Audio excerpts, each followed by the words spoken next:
Avec Colin Richard qui va vous présenter un snake. À vous, Colin. Alors, je vais vous présenter le codage du snake qu'on a fait dans notre groupe. Là, j'ai lancé la partie. Le but est de gagner. Je vais perdre la première partie, parce que dès qu'on perd, ça relance. En fait, on ne peut pas sortir de la boucle tant qu'on ne gagne pas le snake.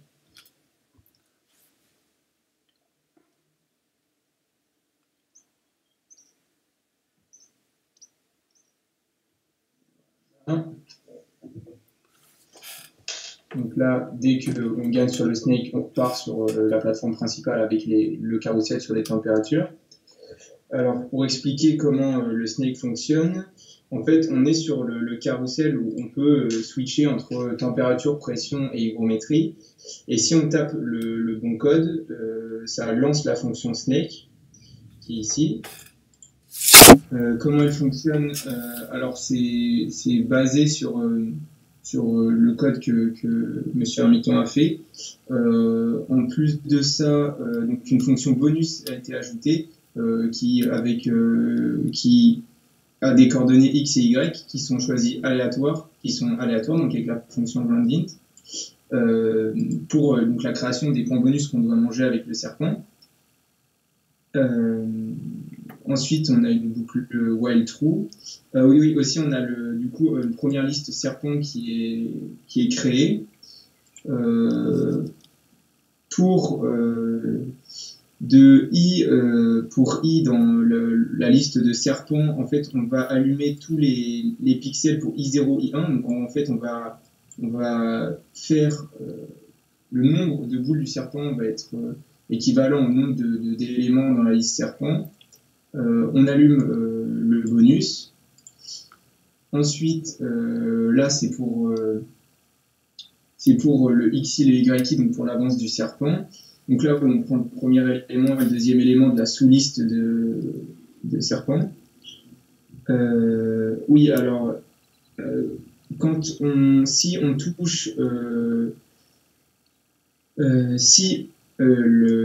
les coordonnées de x, y, du coup, de la première, de la tête du serpent, elle est égale à les coordonnées de serpent, c'est-à-dire si on se mange la queue ou si en tournant, on retourne sur le serpent, et bien on perd. Et après, dès qu'on perd, ça réinitialise la fonction snake, enfin ça relance le début du jeu. Pour x égale 8, y égale 8, x égale moins 1, y égale moins 1, c'est dans le cas où on touche une extrémité.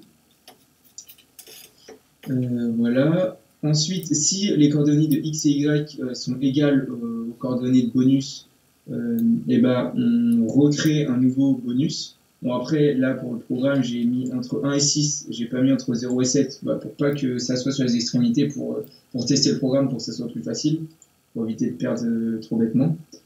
Ensuite, tant que bonus est dans serpent ou bonus, ça c'est dans le cas où si on a les points bonus qui a les mêmes coordonnées que serpent, on le met pas parce que sinon on le voit pas tout de suite, et enfin c'est pas comme ça que c'est codé serpent. Ou si bonus égale xy, parce qu'il est possible que le bonus il pouvait apparaître sur le premier point. Et donc dans ce cas-là, faut mettre aussi dans ce cas-là.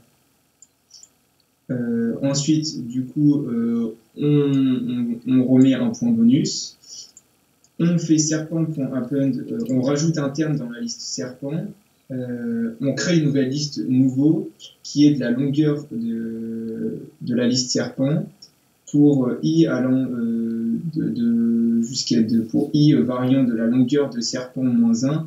On rajoute à la liste nouveau au deuxième terme, au i plus 1 égale à serpent i, en fait, pour switcher les termes de serpent à nouveau et en gardant le 0 qui va être égal à x et y. En fait, on transvase c'est ce qui nous permet d'avoir les points bonus. Le len-1 aussi, on rajoute, si on est sur une case bonus, si on mange un point, du coup, on va ajouter un terme à la liste serpent qui va lui être ajouté dans le nouveau, et donc ça nous fera notre rond vert en plus.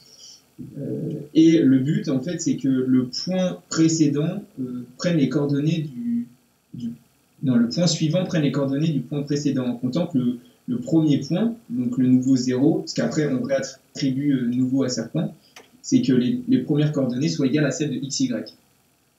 Et ensuite, si la longueur de serpent est égale à 6, donc si au total on a 6 boules vertes, on a gagné et on retourne l'autre partie du programme. Donc là, on a les carrousels.